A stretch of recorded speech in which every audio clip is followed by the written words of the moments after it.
Today's adventure brings us to Rutland, Mass. It is the geographical center of Massachusetts. Yeah, it's exactly in the middle of the state.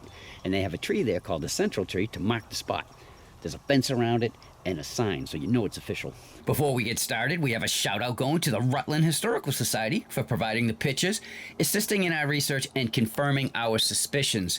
We appreciate it, and we thank you guys. Before we meet up with our friends Dave and Tina to explore the woods of the lost village of West Rutland, we wanted to show you some of the history here, because Rutland has been around for a while. Yes, they have. As a matter of fact, the first grist mill was built here in 1719. For those of you wondering, a grist mill is where early settlers took the grain to be ground.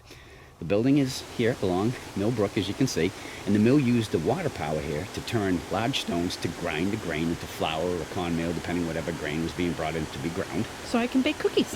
Yeah, pretty much. Except not in this one, because unfortunately, this one was burnt down by the Indians in 1723. I guess they didn't like the job done on their grain. And the waterfalls here are very pretty. Yes, they are. Here's another thing you may not have known about Rutland.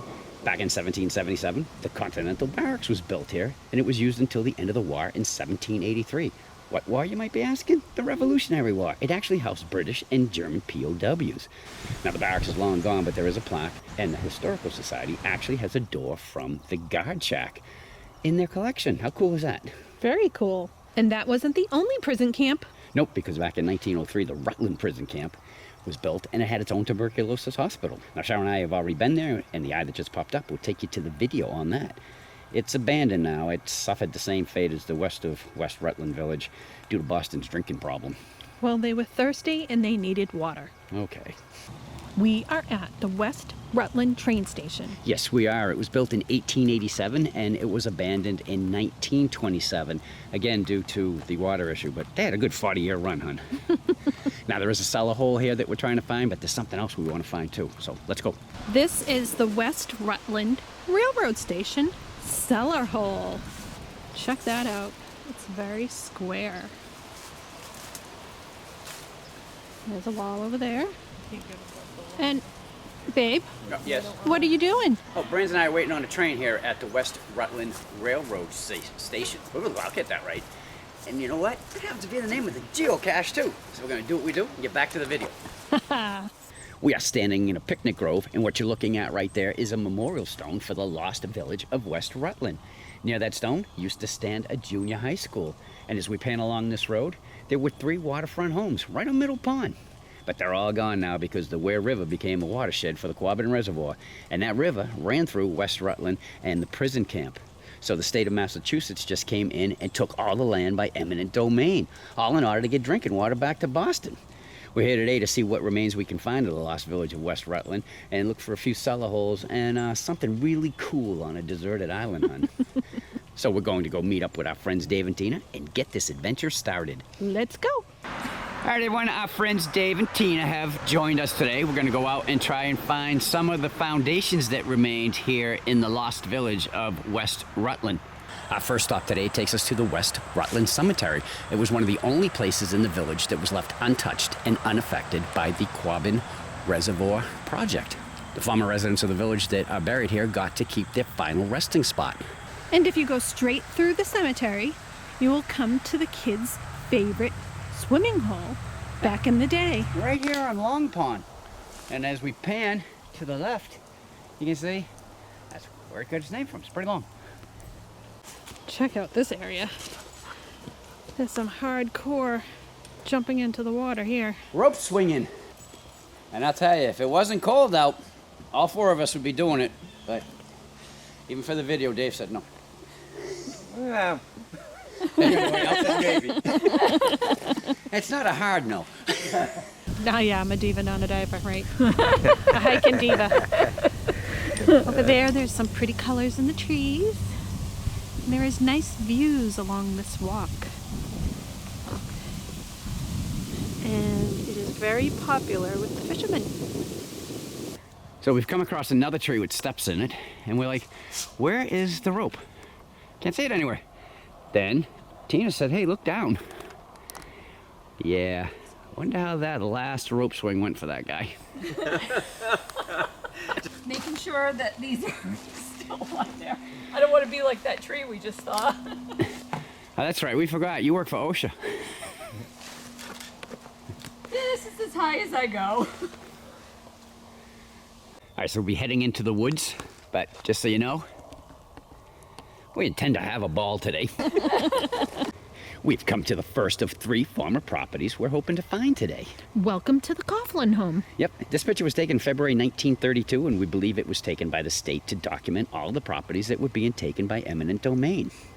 We've run across this foundation, but we don't believe it to be the house foundation due to it being so close to the water, especially because this area is experiencing a severe drought right now. Maybe a boathouse? Yeah, that would be my thoughts too. Check out this cement platform that we just found. Maybe a step to the wraparound porch? Yeah, it could be. And as I pan to the left, it appears to possibly be part of a foundation right here between the 2 trees. And when we were down there looking at it, there's more underground too. And going further to the left is a cement block with 4 studs in it on the top. And even further, there's more rock and cement down there. So I'm thinking maybe that's what was used to support the porch, or possibly even the house, because there's not much evidence of a cellar hole here at the Coughlin home. Welcome to the farmer home of Edward Cross. This was a very nice home in its day with a boathouse, a bathhouse, and other buildings. Now this picture was taken in 1944, 12 years after the Coughlin home photo was taken. And it's probably because Mr. Cross, who was the owner of a very successful construction company, fought the state of Massachusetts from taking his home. But like the rest of West Rutland, the state finally won. Oh, that's too bad. So Tina found this in the woods. This is an impressive foundation and wall. Anything in there? No, it's blocked off. And it keeps going this way. Looks like it was a... Let's get a view from the other side. Here's another view of this impressive structure. That I way. love that entryway there. Like the, Yeah, it goes into the basement. yeah. And then what I'm standing on is a big cement platform, although you can't really see it. It's a nice step coming up. It's hard to see the rock work, but it was all done. There, you can see the cement and the pieces of rock. We've uncovered them a little bit. I noticed the fireplace, the outside fireplace. One corner, the other corner. It actually went up and was on the outside wall. Now we believe that the cement blocks with the studs in them were what supported the house that was on the other side of the fireplace. And we've counted at least 9 of them. The right side of the house would be the only part that has a cellar hole. We could only find a limited amount of cement on the other side of the house. Welcome to the farmer home of Ralph Cross. Now Ralph was Edward's son, and like his dad, this photo was taken in 1944. And besides the main house, his estate also included a boathouse, guest house, and a playhouse. You said that's a fireplace? Yes. Go up there in a minute. As I pan down, get to work across here. As I come across, there's the one who found the first foundation. Check out the stairs, the work that's been done here. How nice and flat over here.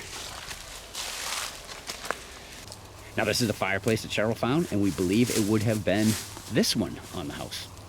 And going the other way, the walkway goes down. Overlooking Long Pond. And Dave found the well.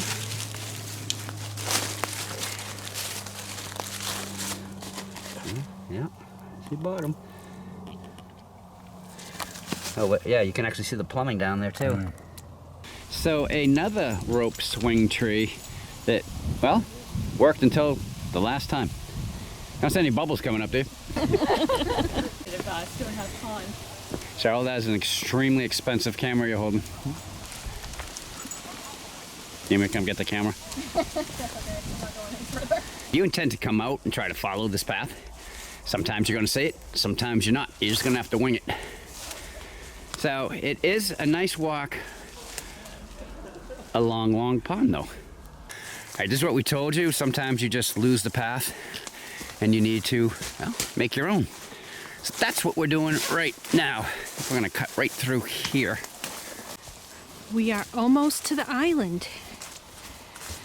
And thanks to the beavers, we will be able to get across.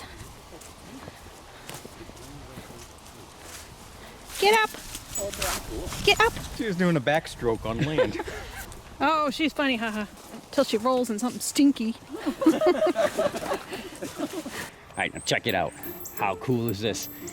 An abandoned structure in the woods on a deserted island in Massachusetts. That's very cool. The word awesome comes to mind. Plus, this place comes with stories and misconceptions. For example, we heard that this is a scary haunted place, and it feels like you're being watched all the time through the window. Well, we're here to tell you that's not true. Well, at least not for us. But that being said, you won't catch us there after dark. No. Welcome to the inside. The walls are still standing. The chimney and fireplace are still standing. And apparently lizards have moved in. And Chuck thought it would be funny to capture one so I could pet it. So who owned the house? Well, that's one of the misconceptions about this area. We talked to hikers, we talked to fishermen, we talked to boaters, pretty much anyone in the area, and we were told that it was the Edward Cross home. We believed it at first, so we searched this whole island looking for his son Ralph's home. And all we found was this. And let's face it, we already showed you their foundations. It's much more impressive than this. From our research, we were lucky enough to see what most of the homes in West Rutland looked like before they were taken down. So we had a pretty good idea who actually owned this house. So we got a hold of the Rutland Historical Society and we asked them to confirm our findings, and they did. So we give you the Priest family estate. Yes, that is who lived here. And that solved the mystery. Hey everyone, before we end the video, we just want to let you know if you intend to venture into the lost village of West Rutland, make sure you bring tick spray. Definitely. Yeah, the first day that we went, we didn't have it, and Miss Brandy had more than her share of ticks on her when we got back. So did we. But in order to do it, we walked trails all through the woods. We bushwhacked. When we got out onto the island, we bushwhacked all of that, and well, there's just ticks everywhere. We spent 4 full days going through the lost village of West Rutland. And Dave and Tina got to join us on a weekend. And it was the last time we were going to be able to see them before we left for the winter. Yeah, for those of you that don't know, we live in our RV Maggie now, and we do travel.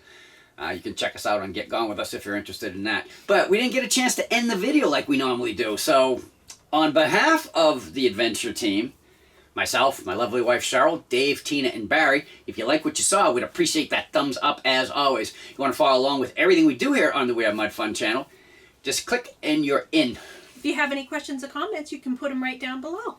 Or you can just say hi. Because we'll say hi back. We always do. Until our next adventure, the end. Bye.